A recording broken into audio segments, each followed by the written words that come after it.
ஏழாம் பாவகாதிபதி சுக்கிரன் நல்லா இருந்தா நல்ல மனைவி, நல்ல வாழ்க்கை, உங்களை அப்படி தூக்கி சுமக்கிற மாதிரி மனைவி இருப்பாங்க.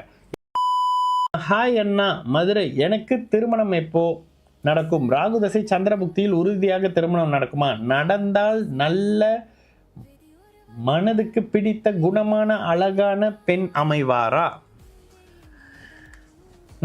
இந்த கேள்விக்கு நான் என்ன பதில் சொல்லணும்னு எதிர்பார்க்குறேங்க. 8/12/2003 இருக்கிறத கண்டிப்பாக சொல்கிறேன். ஏழாம் பாவகாதிபதி சுக்கிரன் நல்லா இருந்தால் நல்ல மனைவி, நல்ல வாழ்க்கை, உங்களை அப்படி தூக்கி சுமக்கிற மாதிரி மனைவி இருப்பாங்க. 7ஆம் பாவகம் 7ஆம் அதிபதி சுக்கிரன் கெட்டு போயிருந்தா அப்படியே தலைகீழாக இருக்கும் பலன். சரிங்களா? 9:10 PM மதுரை, எனக்கு திருமணம் எப்போ? ராகு தசை சந்திரபுக்தியில் திருமணம் நடக்குமா? ராகு எங்கே இருக்காரு? ராகு செவ்வாயுடைய வீட்டில் இருக்காரு.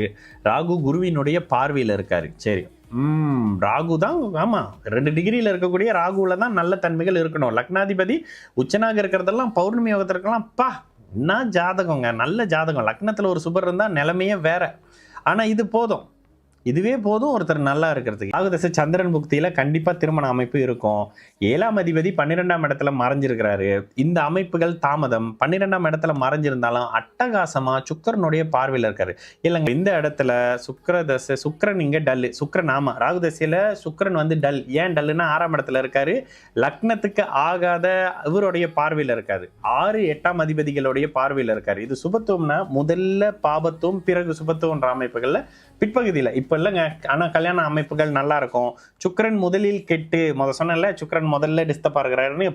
சுக்கிரன் முதலில் கெட்டு பிறகு சந்திராதி யோகத்தினாலும் குருவோட தன்மைகள்னாலும் மீண்டு வரக்கூடிய அமைப்புகளில் நல்ல வாழ்க்கை அமைப்புகள் இருக்கும். 28 வயதுக்கு மேலே நல்ல திருமண வாழ்க்கை அப்படின்ற அமைப்புகள் இருக்கும். குரு தசை உங்களை இருக்கிற இடத்த விட்டு தள்ளி கொண்டுட்டு போகிற வேலையை செய்யும். This is fabulous Aragaja oil. It keeps you energized, positive and spiritually connected all day. It creates a divine aura around you and brings a natural, attractive presence wherever you go.